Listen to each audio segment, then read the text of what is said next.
एक राजा ने अपने महल में गरीबों के लिए भोजन तैयार कराया, लेकिन दुर्भाग्यवश खीर में एक सांप गिर गया।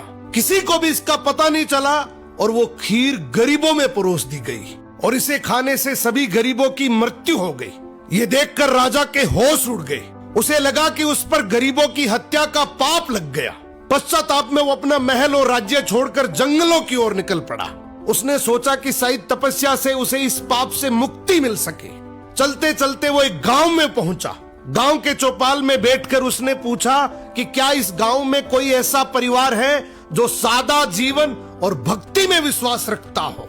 गांव वालों ने बताया कि यहाँ एक भाई बहन रहते हैं जो बहुत ही सादगी और भक्ति से जीवन बिताते हैं। राजा उसी घर में ठहर गया। अगली सुबह राजा ने देखा कि वो लड़की ध्यान में बैठी हुई है। आमतौर पर वो जल्दी उठकर घर का काम और नाश्ता बना लेती थी, लेकिन उस दिन वो काफी देर तक ध्यान में लीन रही। जब वो ध्यान से उठी तो उसके भाई ने कहा, बहन आज तुम देर से उठी हो, घर पर एक मुसाफिर ठहरा है, नाश्ता कराकर उसे जल्दी भेजना था। लड़की ने शांति से कहा, भैया ऊपर धर्मराज के दरबार में एक बहुत उलझा हुआ मामला चल रहा था, उसी पर ध्यान लगा था, इसलिए देर हो गई। भाई ने पूछा, कैसा मामला?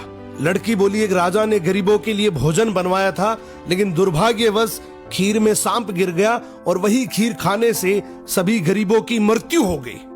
अब धर्मराज ये तय नहीं कर पा रहे हैं कि इस पाप का दोष राजा को लगे या उस सांप को या फिर उस नौकर को जिसने बिना जांचे खीर परोस दी थी।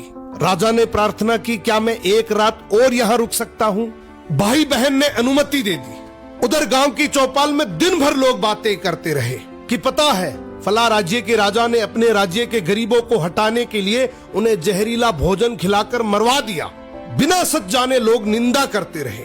अगली सुबह लड़की फिर ध्यान में बैठी। ध्यान पूरा होते ही वो अपने काम में लग गई। राजा ने उससे पूछा, बेटी अब बताओ गरीबों की मृत्यु का पाप आखिर किसे लगा?